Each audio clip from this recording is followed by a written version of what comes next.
कि आखिर ऐसी कौन कौन सी कहानी रची जा रही है क्लेम पाने के लिए और इसको किस तरीके से पहचाना जाए और रोक लगाई जा सके। अब अगली खबर महोबा से है। महोबा में दरवाजे पर पेशाब करने से रोकने पर शुरू हुई रंजिश ने खूनी संघर्ष का रूप ले लिया। दोनों पक्ष आमने सामने आए और लाठी डंडे के साथ फायरिंग भी हो गई। अब इस हमले में एक पक्ष के 5 और दूसरे पक्ष की एक वृद्ध महिला घायल हो गई है। पुलिस ने सभी को जिला अस्पताल में भर्ती करवाकर मामले की जांच तो शुरू कर दी है।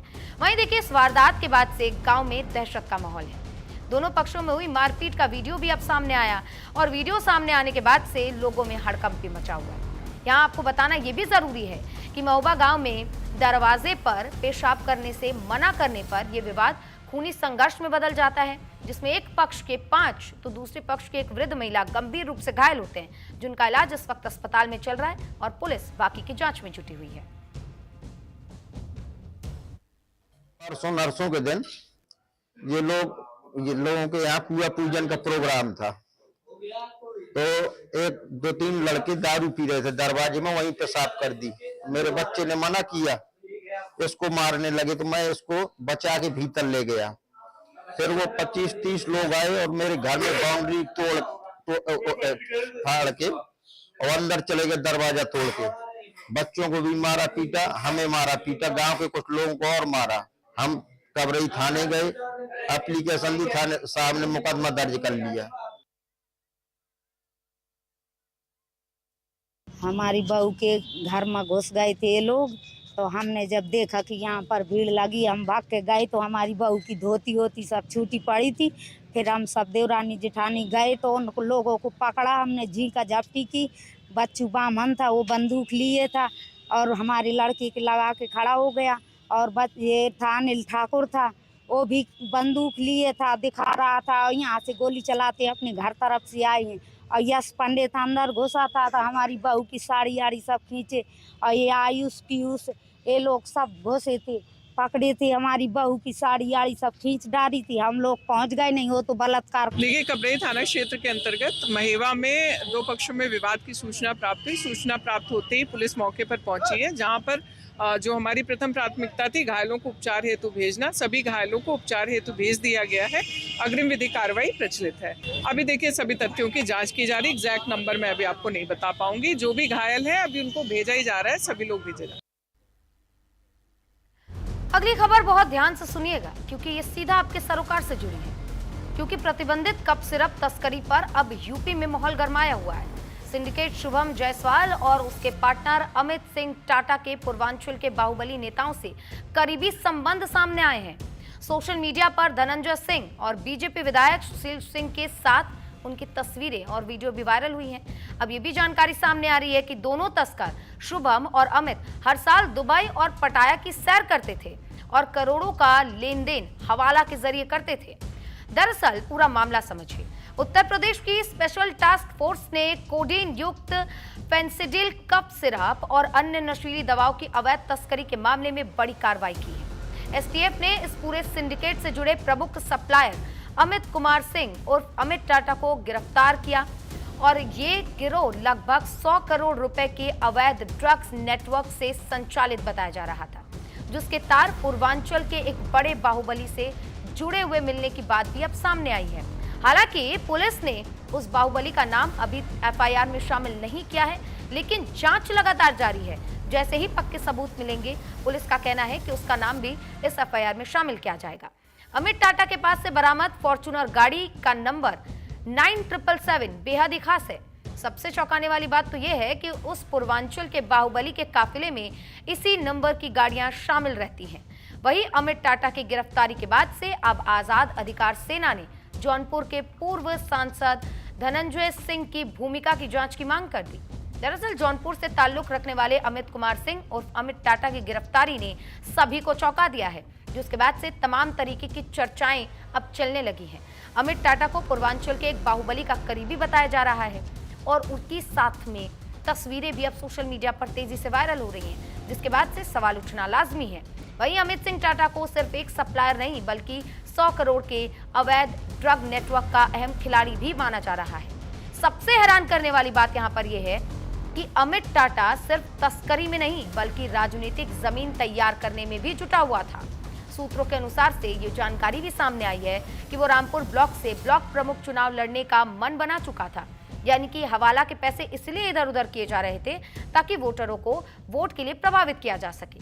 यानी कि इस बात से तो ये साफ हो चुका है कि ड्रग्स की काली कमाई को राजनीतिक ताकत में बदलने की उसकी रणनीति लगभग तय थी, लेकिन उससे पहले पुलिस का डंडा चल जाता है। हालांकि पूरी जांच में एसटीएफ को यह पता चला है कि इस सिंडिकेट का मास्टरमाइंड शुभम जायसवाल है, जो कुछ महीने पहले अपने पूरे परिवार के साथ दुबई भाग चुका है। अवैध कप सिरप मामले में अब सियासत तेज हो गई है। बात करते हैं कि विगत कुछ दिनों पूर्व ही वाराणसी के कोतवाली में 28 लोगों के खिलाफ नामजद मुकदमा भी दर्ज किया गया था। बावजूद इसके वाराणसी पुलिस प्रशासन की अगर बात करें तो एसआईटी की टीम भी गठित की गई थी। इसके बाद उत्तर प्रदेश सरकार के माध्यम से भी एक एसआईटी की टीम गठित की गई थी। इस पूरे प्रक्रिया को लेकर के एक दिन पूर्व ही अभी अमित सिंह टाटा नाम के एक व्यक्ति को लखनऊ में एसटीएफ ने गिरफ्तार भी किया।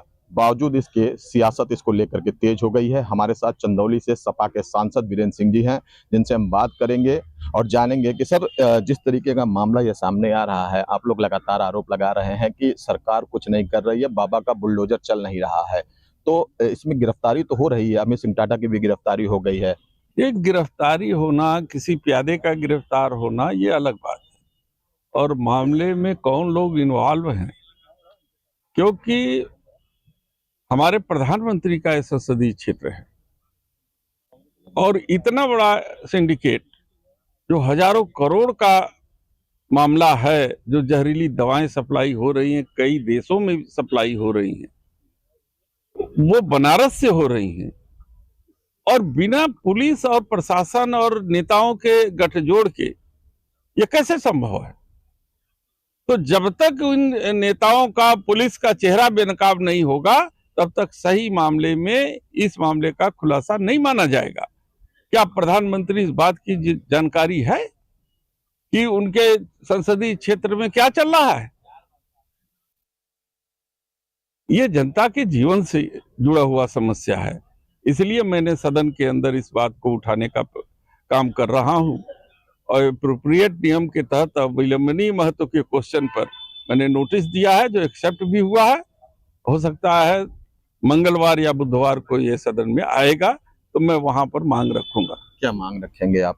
मैं मांग रखूंगा कि इसकी उच्च स्तरीय जांच हो, सीबीआई जांच हो, और किसी न्यायिक, मैंने सेवानिवृत्त जज के निर्देशन में ये जो है, या वर्तमान जज के जो निगरानी में ये सब जांच हो, ताकि सारे खुलासे हो सके।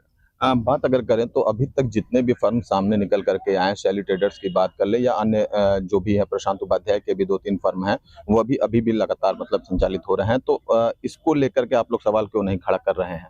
देखिए, सवाल तो खड़े हो रहे हैं कि क्या ये डिस्ट्रीब्यूटर थे, तो इसका निर्माता कौन था, किस फैक्ट्री से बने थे, उन फैक्ट्री मालिकों के ऊपर कोई कार्रवाई हुई कि नहीं हुई, उसका मालिक के खिलाफ एफआईआर हुआ कि नहीं हुआ, या अगर ये लोग डुप्लीकेट सिरप बना रहे थे तो इन लोगों के खिलाफ उन धाराओं में एफआईआर हुआ कि नहीं हुआ। तो ये सब सारी चीजें हैं, जब जनता के सामने नहीं आ रही है, तो हम जनता के प्रतिनिधि होने के नाते मेरे लिए चिंता का विषय है, और मैं इस बात को प्रधानमंत्री जी को अवगत कराना चाहता हूं कि आपके संसदीय क्षेत्र में क्या हो रहा है, आपके संज्ञान में है कि नहीं है।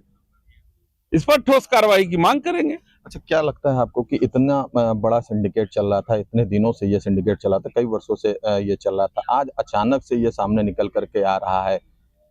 अगर पुलिस को जानकारी नहीं थी तो पुलिस को फेल माना जाना चाहिए, पुलिस की निगरानी फेल मानी जाए। पुलिस तंत्र बनारस में फेल हो चुका है। अगर जानकारी है तो उनकी संलिप्तता कहां तक है, ये भी खुलासा होना चाहिए। आपने एक बात कही कि बाबा का बुलडोजर, क्या आप चाहते हैं कि बाबा का बुलडोजर भी चले? भाई, जिस तरीके से बाबा का बुलडोजर अपराधियों के खिलाफ चल रहा है, वो इसमें देखने को नहीं मिला। इसलिए मैंने ये सवाल उठाया कि क्या बाबा का बुलडोजर केवल निरीह लोगों पर उठेगा, किसी धर्म विशेष के ऊपर उठेगा, या किसी ऐसे लोगों को ऊपर या उनके ऊपर चलेगा जो किसी दल विशेष से जुड़े हुए नहीं है। लगातार इस पूरे मामले में शुभम जायसवाल, लेकिन प्रशांत उपाध्याय भी एक नाम इसमें आ रहा है। वाराणसी के मड़ौली का ही रहने वाला है और लगभग बताया जा रहा है कि लगभग 100 करोड़ के से ज्यादा की संपत्ति उसकी बनारस में भी मौजूद है, लेकिन उसको लेकर के चर्चा क्यों नहीं हो रही है? देखिए, चाहे कोई हो, शिवम जायसवाल हो चाहे उपाध्याय हो, ये सब लोग एक मोहरे हैं। उसके पीछे कौन लोग हैं, खुलासा तो उनका भी चेहरा होना चाहिए। यही तो चिंता का विषय है कि ऐसे लोग आज भी बनारस जैसी जगह से सिंडिकेट संचालित हो रहा है और प्रधानमंत्री तक को संज्ञान नहीं है, यहाँ की पुलिस को संज्ञान नहीं है, तो ऐसी पुलिस पर कितना विश्वास लोग करेंगे, कितना भरोसा करेंगे? नहीं, संज्ञान तो है, तभी एसआईटी की टीम भी गठित हुई है, प्रदेश स्तर पे भी एसआईटी की टीम गठित हो, संज्ञान तो है, गिरफ्तारी भी हुई है, एसटीएफ ने गिरफ्तारी भी की है। कई साल से चल रहा है सिंडिकेट, एक दिन से तो चल नहीं रहा हो। ये करीब 6-7 साल से एक कारोबार चल रहा है, तो क्या 7 साल से आज तक नहीं हो पाया संज्ञान में? क्या जानकारी नहीं हो पाई? शुरुआत के दिनों में क्यों नहीं लोग पकड़े? ये हजारों करोड़ का घोटाला कैसे हो गया? इस तरीके की कार्रवाई जो है कि सिंडिकेट कैसे पनप गया? तो ये सब सवालों के घेरे में है, जिसका खुलासा होना आवश्यक है। संसद जी, एक सवाल और, एसआईआर को लेकर के लगातार विरोध हो रहे हैं। बिहार हार के बाद कहा जा रहा है कि विपक्ष पूरी तरीके से बौखला गया है। सत्ता पक्ष का कहना है कि विपक्ष पूरी तरीके से बौखला गया। क्या आप लोग बौखला गए हैं? देखिए, मेरा मानना ये है कि भारत का जो वैध नागरिक है उसको मताधिकार से रोकना उसके फंडामेंटल राइट का हनन है और ये साजिश के तहत चुनाव आयोग मतदाता सूची से उसका नाम हटा रहा है, उसको वंचित कर रहा है। ये तो देखा आपने कि अब इस मुद्दे पर राजनीति भी तेज हो गई है। अब लगातार सपा के जो सांसद है और सपा है वो लगातार बीजेपी से सवाल पूछ रही है और जवाब की तलाश में है कि आखिर इस पर कार्रवाई कब होगी और बाबा का बुलडोजर आरोपियों पर कब चलेगा। इन्हीं खबरों के साथ सोल्हा ने सच में बस इतना ही। आप देखते रहिए न्यूज़ इंडिया।